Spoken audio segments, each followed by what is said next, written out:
Judas tiene un solo capítulo. Judas, versículo 4. Vamos a ir al extremo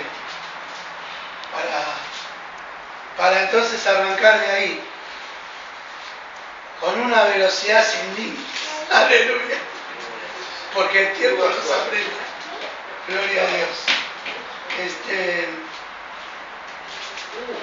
Judas, versículo 4.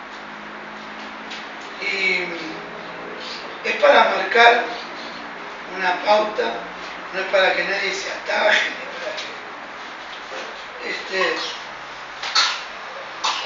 gloria a Dios. Padre, te damos gracias por tu palabra, Señor, te bendecimos en este día, te damos gracias, Señor, porque tú nos apartaste, porque dice tu palabra que le revelás las cosas escondidas a los más pequeños.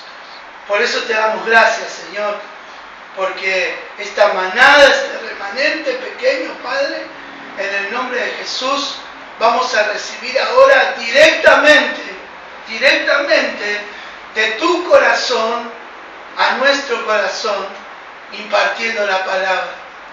Padre, bendíceme, dame, Señor, sabiduría al abrir mi boca, que no sea mi palabra, sino tu palabra, Señor, en todo momento. Te damos la gloria, la honra por siempre, Señor, en el nombre de Jesús. Amén y amén. Gloria a Dios. Bueno, leamos. Dice Judas, versículo 4. Porque algunos hombres han entrado encubiertamente, los que desde antes habían sido destinados para esta condenación, hombres impíos que convierten en libertinaje la gracia de nuestro Dios y niegan a Dios, el único soberano, y a nuestro Señor Jesucristo. Amén. ¿Lo puedo leer en esta versión que está terrible? Sí, amén. Estoy preocupado, pues hay algunos que se han colado entre ustedes. Repetí en voz alta. Estoy preocupado, pues hay algunos que se han colado entre ustedes y los han engañado. Ellos dicen que Jesucristo no es nuestro único Señor y dueño, y que por eso no debemos obedecerle. Piensan que, como Dios nos ama tanto, no nos castigará por todo lo malo que hacemos. Con razón, desde hace mucho tiempo se dice en la palabra que Dios castigará a esta gente. Tremendo, ¿no? Esa versión es bien clarita. Es bien clarita, bien clarita. O sea, por eso que Jesús no hablaba jamás en vano.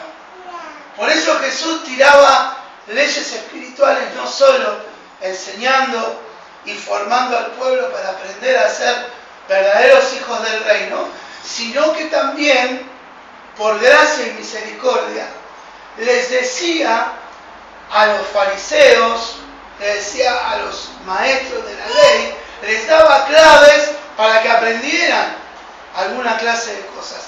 Por eso no decía solamente con enojo Jesús, ustedes, ¿sí?, ¿qué hacen con respecto a muchas cosas? Ustedes cuelan el mosquito y se tragan el camello. O sea, ustedes permitieron, le dijo Jesús, entrar camellos, que en la Biblia es figura de ministros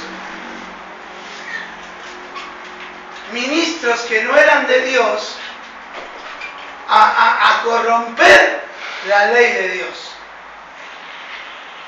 Mientras ustedes se escudaban en hablar de la ley de Moisés, de la ley, como siempre digo yo, hablaban de la ley de Moisés, nunca de la de Dios. O sea, estaban mirando al hombre antes que a Dios. Para ellos, objeto de su adoración era Abraham, es Moisés, pero no el Dios vivo y verdadero, aquel que imparte las órdenes, que imparte también la gracia y la misericordia. Por eso si bien pareciera ser que el tema que hoy el Señor nos da es otro, pero está totalmente emparentado, y les voy a explicar por qué. Porque ¿será que es tan importante la gracia de Dios y tan para tomarla en serio, como hablamos siempre en cada prédica, que siempre destaco lo que Pablo dice, la gracia que el Señor me ha dado no ha sido en vano? O sea, Pablo está dando un mensaje, no tomemos la gracia de Dios vanamente, porque esa es una puerta. Ustedes conocen códigos de mi manera de predicar y cosas que siempre hablo de puertas, porque sabemos que los que abrimos la puerta somos nosotros. Nosotros somos los que recibimos bendición, somos los que podemos recibir maldición y transformarla en bendición. Pero el principal objeto es no menospreciar la gracia que el Señor nos ha dado. Por eso es que aquí, en esta versión, dice que los hombres que han entrado encubiertamente, dice que han hecho, esto es una operación, es cambiar la gracia de Dios por libertinaje. Entonces, la religión enfoca el libertinaje, ¿no? Y se imaginan cosas, los hombres y las mujeres, cada uno un diferente globito imaginario, que en todos los casos no es así, porque también el libertinaje es el legalismo. La gente piensa que el legalismo es una cosa, libertinaje es otra. El legalismo es el libertinaje de nuestra propia opinión. Hacemos libertinaje con nuestro propio criterio y nos tomamos con libertinaje la atribución de hacernos Dios estableciendo nuevos decretos. Así que de las dos maneras, el libertinaje puede ser legalismo y el legalismo libertinaje. Y las dos son la misma cosa. ¿Amén? Amén. Y no digan de dónde saco estas palabras. Pero hay una realidad que muchos de nosotros sabemos, que este es el tiempo de la confusión.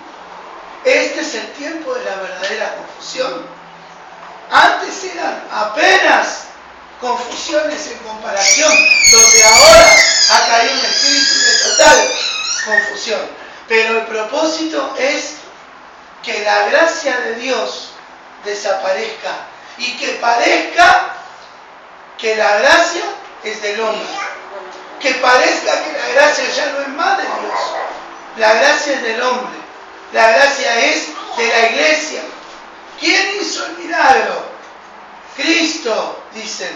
Menos mal que todavía dicen Cristo.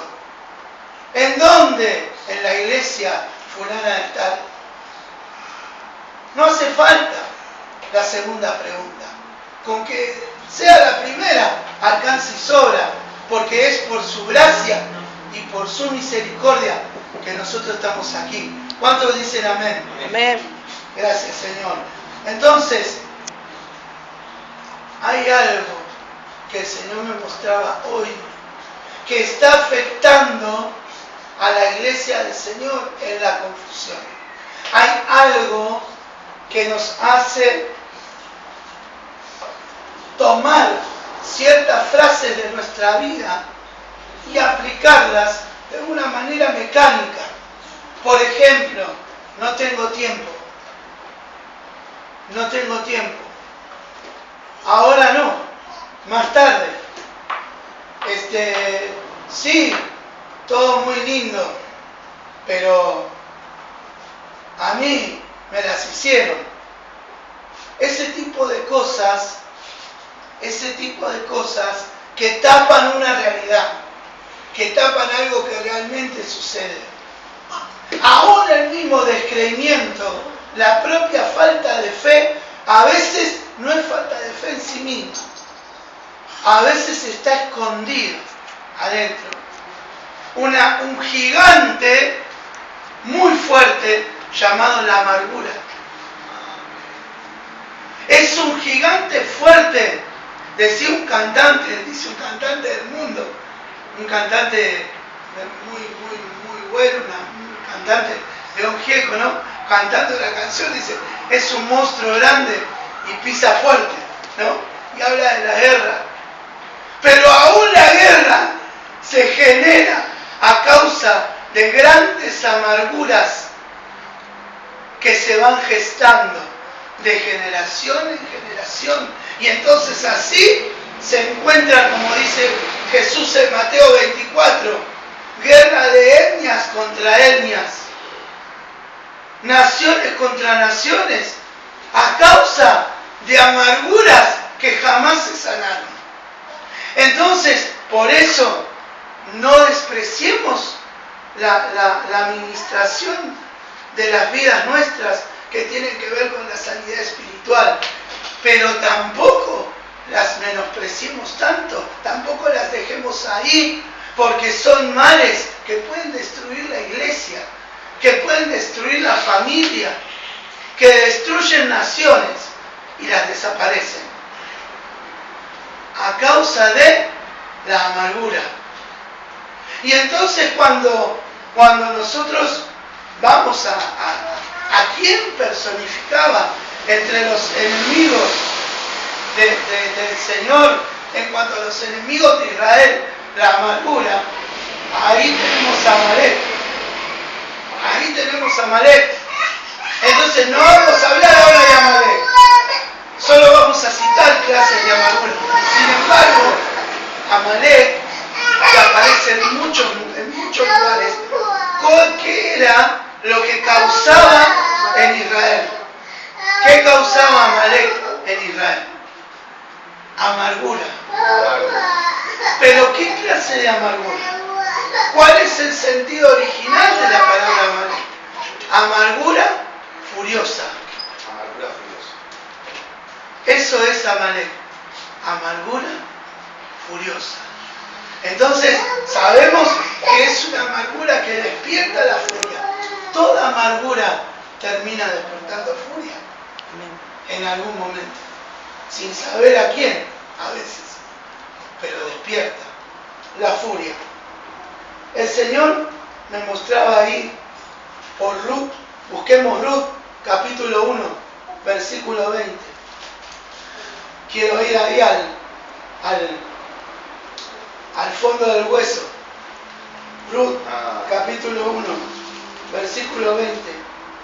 La suegrita de Ruth. Gloria a Dios. Aleluya. ¿Cuántos dan gloria a Dios? Gloria a Dios. Sí, porque el único que puede quitar la amargura de tu corazón no es ningún ministro. El único que puede quitar la amargura de tu corazón es el Señor. Amén. Amén. Sí, Señor. Entonces, vamos a Ruth, porque yo tengo acá la referencia, pero siempre me gusta ver Ruth. directamente, para ver el antes y el después. Amén. Ruth, capítulo 1, versículo 20. Dice el 19. Dice, anduvieron pues ellas dos hasta que llegaron a Belén. Y aconteció que habiendo entrado en Belén, toda la ciudad se conmovió por causa de ellas. Y decían, ¿no es esta Noemí? Y ella les respondía, no me llaméis Noemí, sino llamadme Mara, porque en grande amargura me ha puesto el Todopoderoso. Amén. En este caso, la amargura era por la pérdida de sus hijos. Entonces, la muerte, la pérdida de alguien en nuestra vida es un objeto principal de grande amargura. Es algo que nos trastorna nuestra vida personal y nuestra vida familiar. esté ya formada o la que formemos después. Cualquiera sea, porque la llevamos como parte de una cadena de opresión que se va estableciendo en nosotros. La pérdida de un ser querido, la pérdida de un ser amado, de una madre que pierde sus hijos. Pero en sí tiene que ver exactamente con la muerte. La muerte trae amargura. La muerte en sí lleva amargura. Aunque sobrellevamos, pero quizás hay amarguras que se nos van guardando y contaminando fuertemente el corazón. ¿Sí? Por eso es que yo recuerdo a David cuando el profeta le anuncia que su hijo, producto de su primera relación en pecado con Betsabé, vive durante una semana y muere. Y entonces David, él sí sabía de muchas cosas que todavía hay algunos que andan escribiendo libros. David lloraba amargamente y fuertemente ministraba y desangraba su corazón. En una semana, cuando le dijeron que su hijo había muerto, entonces David dijo, ahora sí, dijo, ahora voy a comer, ahora me voy a vestir y ahora voy a seguir. Y le dijeron, escuchame, cuando todavía no había muerto tu hijo llorabas amargamente y ahora te vestís. Y David dijo, porque ya nada puedo hacer, dijo David. Ya nada puedo hacer después de eso. David había entendido que después de eso ya nada se podía hacer. Entonces él daba fin a su dolor, aunque todavía continuaba, pero lo había procesado. Y mientras tanto, entonces su corazón se limpiaba. Claro, ustedes me van a decir, pastor, pero la muerte no viene tan anunciada muchas veces. La mayoría de las veces no es tan así. La mayoría de las veces viene abruptamente, repentinamente. Por eso es que debemos entender que la gracia que el Señor ha derramado sobre nosotros no solamente es un favor de Dios, sino que la gracia de Dios sana nuestro corazón. ¿Cuántos dicen amén? La gracia de Dios sana nuestro corazón. La gracia de Dios busca en nosotros automáticamente, mediante el Espíritu Santo, y genera un proceso en el cual hay un solo requisito. El único requisito es no apartarse de Él. Porque si nos apartamos de Él, estamos fritos. Si nos apartamos de Él, comenzamos a llevar no solo la amargura, sino empezamos a llevar espíritu de muerte por todos lados. Porque a veces nosotros los creyentes creemos que todo es el espíritu de muerte o el demonio.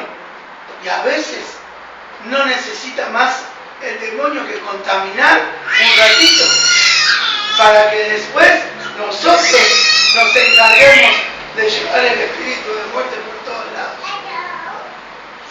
Y esto no es hablando de los demás, es hablando de mí mismo. A mí también me ha pasado. A todos nos ha sucedido esto. No es algo que le pasa a una sola persona. A todos nos sucede que sin querer podemos estar llevando esas cargas con nosotros y estar transmitiéndoselas a otras. No hay, aparte de la lengua, que es un fuego de maldad, y mediante la lengua que dice Santiago que es un fuego de maldad, también se propaga la amargura. Es un instrumento para que la amargura se propague. Entonces, ¿qué sucede? Es algo que provoca constante contaminación.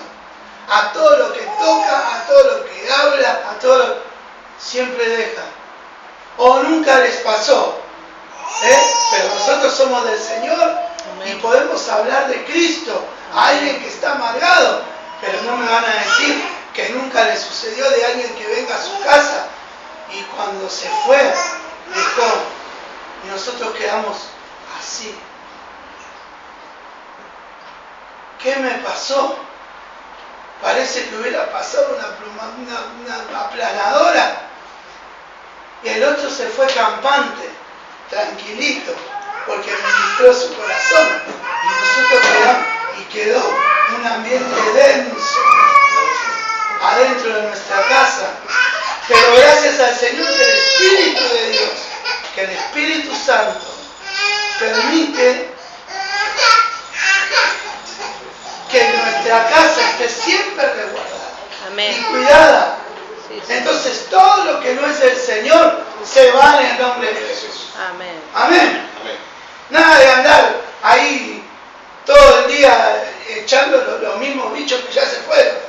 Porque después vuelven si lo llamas. Amén. Así que dejémonos de hacer como si tuviéramos fórmulas mágicas. Aprendamos a quitar una sola vez toda contaminación. Poner ángeles ahí en la puerta de tu casa. El que tenga que venir, que venga. Y el que no tiene que venir, que no venga.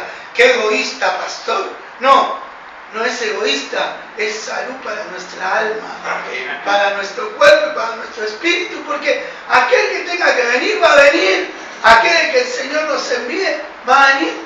Bienvenido sea. ¿Cuántos dicen gloria a Dios? Gloria a Dios. Algunos me van a odiar por esto. Primera de Samuel, capítulo 1, versículo 10. Muy conocido. Muy conocido. Ana necesitaba un hijo, pide por un hijo. Y entonces,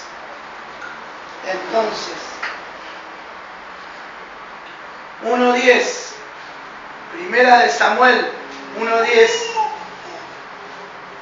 Ella, dice, ¿lo tienen ya? Sí. Dice, ella con amargura de alma oró a Jehová y lloró abundantemente. Amén. En este caso es contrariamente al otro, al que hablamos hoy. Este llanto de amargura del alma es por algo que todavía no nació. Y eso puede pasar en muchos lugares. Por familias que no pueden engendrar un hijo. Puede suceder no solamente por esto, por procesos que queremos avanzar y no podemos avanzar. No lo podemos parir y queremos y decimos, estamos a la puerta, ya estoy por pasarlo y no lo pasamos. Y eso nos causa amargura. Pero Ana lo puso delante del Señor. Ana los puso delante del Señor y lloró con toda su alma. ¿A quién le vas a entregar el alma? ¿A cualquiera que anda por ahí por la calle y te lo encontrás? Para que después se te ría de vos. Pastor, usted piensa mal de la gente. No pienso mal de la gente. Veo la realidad. Veo que hay muchos que se gozan o que dicen, ¿qué me viene a contar a mí? No todo el mundo te va a escuchar.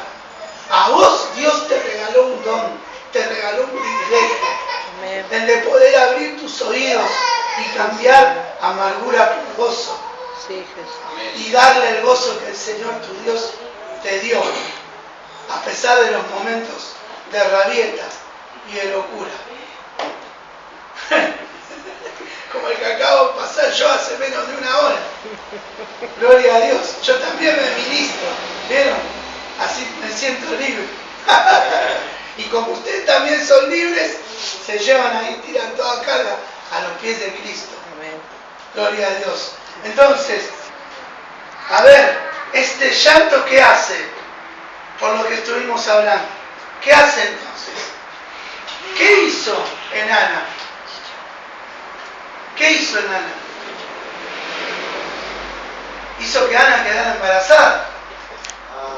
¿Sí o no? Entonces hizo dos cosas. No solo permitió o abrió la puerta, ¿sí? No solamente es que pudo engendrar, sino que Dios le dio matriz. Y eso, ¿saben qué pasa? Muchas veces, mi amado, mi amada, en nuestra vida hay matrices con las que no hemos nacido. No es culpa nuestra. A veces la han cortado de cuando éramos pequeños, a veces la abortaron en algún momento. Cosas que tendrían que nacer naturalmente y que vemos en los demás y decimos, pero ¿cómo este puede hacer tal cosa y yo no? Porque él tiene una matriz en sí mismo que nosotros todavía no tenemos. Entonces eso provoca amargura en nuestra alma, y nuestra amargura hay que ponerla a los pies del Señor. El Señor te da matriz para engendrar. Varón, mujer, ¿qué es lo que querés engendrar? ¿Qué es lo que querés que nazca en tu corazón? La santidad, apartarte para el Señor. ¿Qué cosa? A ver, ser más agradecido con el Señor, dejar de pecar. ¿Qué cosa? ¿Qué cosa será? ¿Dejar de hacer lo que hacemos siempre mal? ¿Qué cosa será? Porque aún si es por envidia, el Señor la sana también. Amén. Y si lo anhelamos con nuestro corazón de buena manera, el Señor engendra en nosotros un don, genera en nosotros una habilidad nueva. Amén. Amén. Entonces, que el enemigo principal, que somos nosotros mismos, no cause amargura por algo que no podemos hacer. Pongámosle todo el dolor de nuestra alma al Señor, no a cualquier hijo de vecino, al Señor, ni a nuestra esposa ni a nuestro esposo, porque a veces no sabemos si no le va a causar más dolor a él o a ella que a nosotros mismos. Pongámoselo al Señor con todo nuestro corazón. No, pastor, pero a mí me gusta contarle siempre todo a mi señora. Sí, pero no le metas todas las amarguras de tu corazón a tu esposa, porque tu esposa tiene las suyas también para sanar. No le agregues otras, porque probablemente, o como es casi el 80% de las mujeres, se preocupan también por nuestros dolores o por las cosas que nos pasan. Entonces, no le carguemos al otro lo que es nuestro. Lo que es nuestro lo hacemos nosotros. Lo ministramos con el Señor.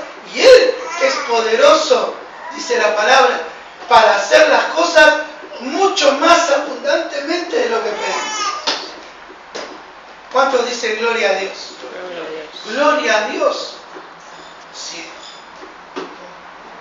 Si quieren decir gloria a Dios, dándole gloria a Dios, denle gloria a Dios. Sí. Aleluya. Démosle la gloria a Él, porque Él se lleva nuestras amarguras. De Él es la gloria, de Él es la alabanza, de Él es el poder. No es el poder de fulanito, fulanita que nos aconsejaba en nuestra antigua vida. Hoy tu mejor consejero es el Espíritu de Dios. Y pastor, ¿cómo hago para que me hable? Abrí la Biblia todos los días, si querés que Dios te hable. Abrí la Biblia todos los días primero. No esperes que te llegue la voz. Una epifanía. Exactamente, una epifanía. Acá como dice el hermano Juancito. No una epifanía. Esperemos abrir la palabra de Dios cada día y que Dios nos hable a nuestro corazón. ¿Cuántos dicen amén? Amén. Gloria a Dios. Vamos rápido. Primera de Samuel 22:2. Primera de Samuel 22:2. ¿Cuántos lo tienen? Amén. Gloria a Dios. Leemos del 1. Yéndose luego David de allí, huyó a la cueva de Adulam. Y cuando sus hermanos y toda la casa de su padre lo supieron, vinieron allí a él. Y se juntaron con él. Acá es la congregación de los amargados. A esto le llamo yo una congregación de amargados. Y se juntaron con él todos los afligidos y todo el que estaba endeudado y todos los que se hallaban en amargura de espíritu. Y fue hecho jefe de ellos. Este era varón experimentado en amargura. Era en ese momento David. Dice, ¿quién tiene más que yo? Ninguna, dijo David. Qué grande, ungido por Dios. Y a partir de ahí se le vino la noche. Amén. Perdió a su mejor amigo, al que era como su hermano, perseguido por el que lo amaba, no podía estar en su casa, andaba de un lugar a otro y habían algunos que lo querían, dice la Biblia, pero muchos lo odiaban por la fama que Saúl había tirado en contra de David. Miren si hubiéramos estado en esta época, ¿qué hubiera pasado? Iba a decir el nombre de un medio, iba a decir en primera plana y sus canales diciendo, se está buscando a David por corrupto, por querer robar la corona del rey Saúl. Ampliamos información. La ruta de la corrupción y ahí la cara de David, perseguido por todos lados. El video cuando se la corona. Y una vi un video. Un video del pobre David comiéndose los panes de la proposición. Entonces, gloria a Dios. Gloria a Dios. Porque él era sacerdote. ¿Y saben qué? Había una caladurez espiritual que había en David. David sabía internamente y en la matriz de su corazón, porque eso estaba únicamente en su esencia. Él sabía quién era. Siempre supo quién era. Entonces él se permitía hacer las cosas que los demás no hacían, no por atrevimiento, sino porque era su derecho. Y de alguna manera David llegó ahí a Adulam, el lugar de todos los afligidos, de todos los menesterosos, de todos los que venían de allá de mandarse una macana, de los que venían de allá, aquel que había hecho otra cosa, aquel que venía despreciado del otro lado. O sea, habían culpables y no culpables, pero todos amargados y afligidos de corazón. Dice, como dice el versículo 2, y se juntaron con él todos los afligidos y todo el que estaba endeudado y todos los que se hallaban en amargura de espíritu. Y fue hecho jefe de ellos y tuvo consigo como 400 hombres.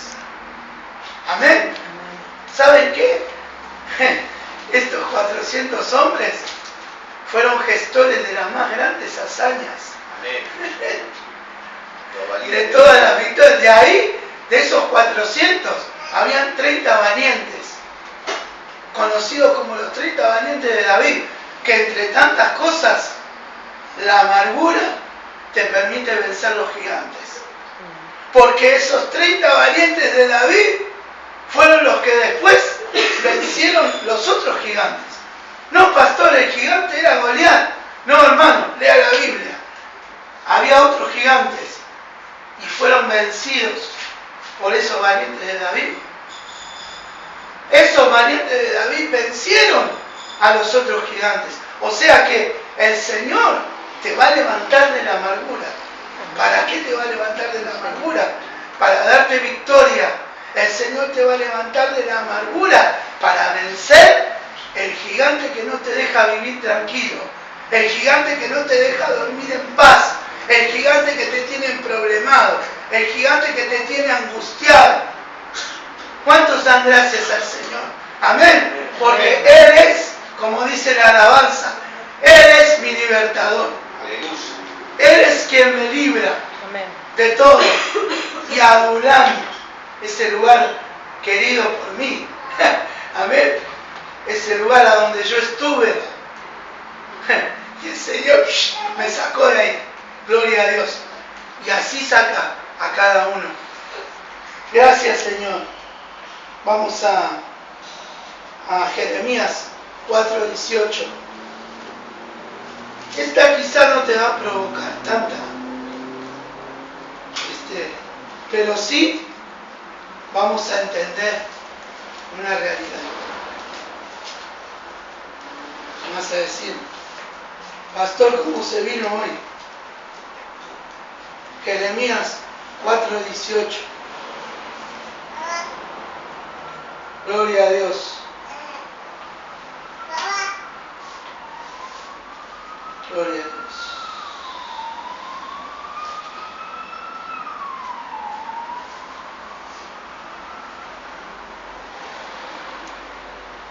Leemos desde el 16.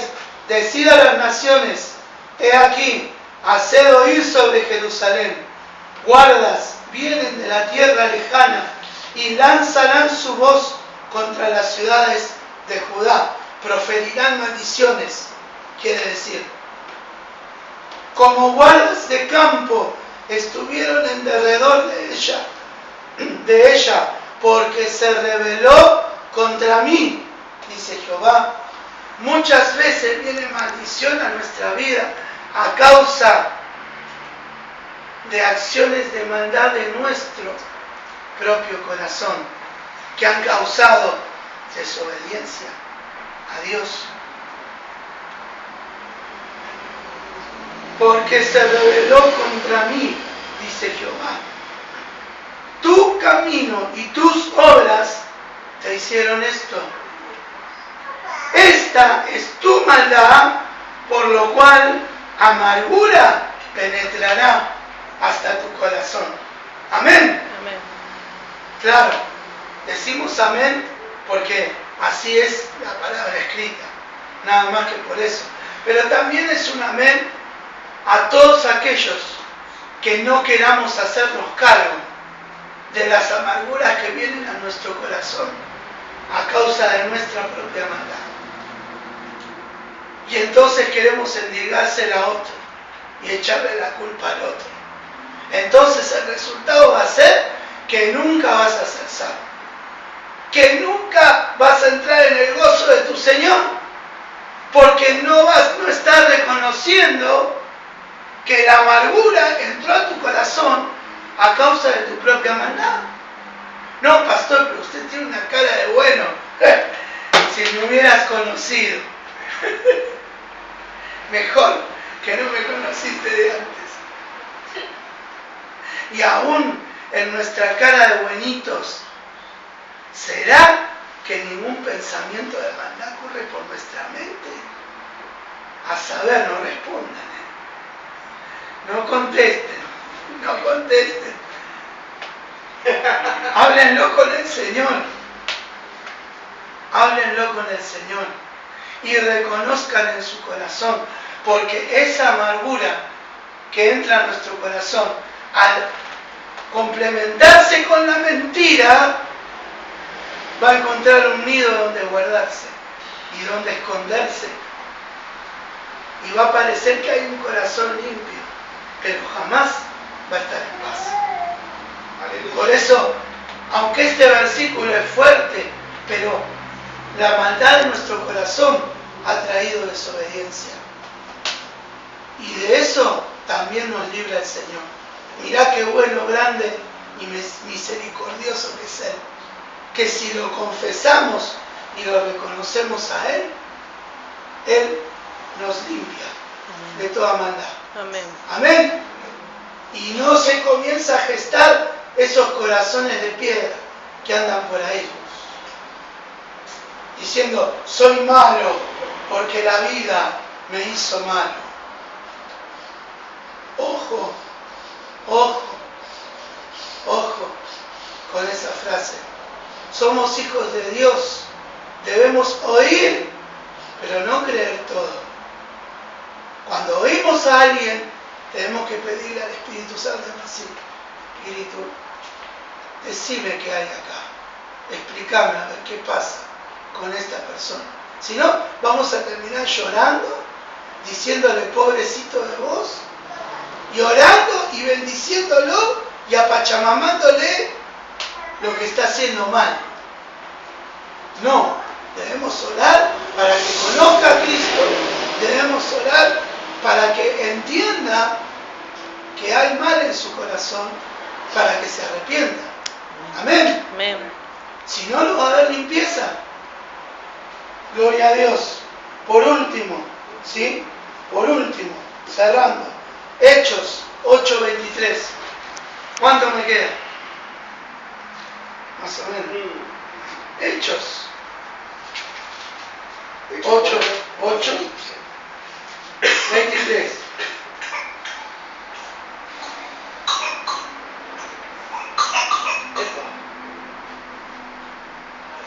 Aquí andaba uno que quería copiar los dones de Dios. Porque como no los tenía, ¿para qué ministrarse su corazón? Era mejor simular que los tenía.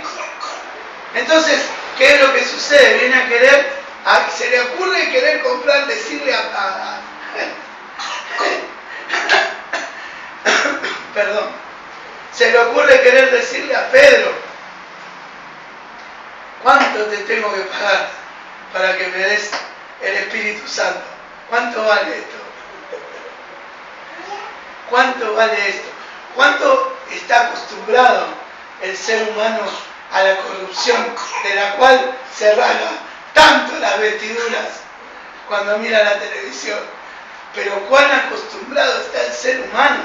Estuvo, está y estará acostumbrado a la corrupción. Cree que todo tiene un valor económico.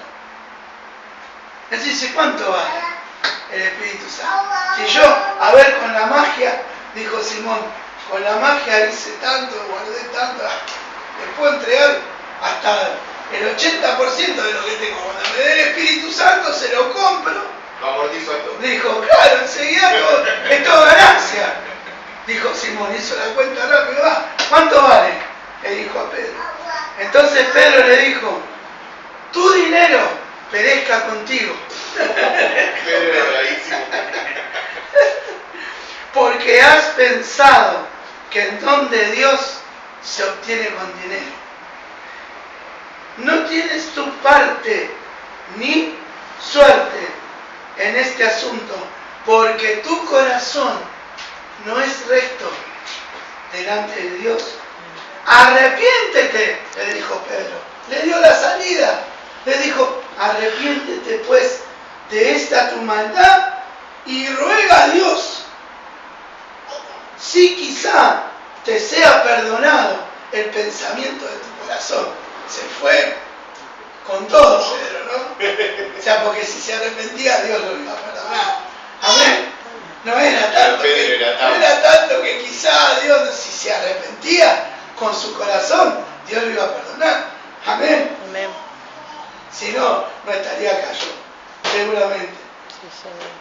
Dice el versículo 23, porque en hiel de amargura y en prisión de maldad veo que estás. Le dice Pedro. Entonces nosotros nos damos cuenta de esto, que Simón pensaba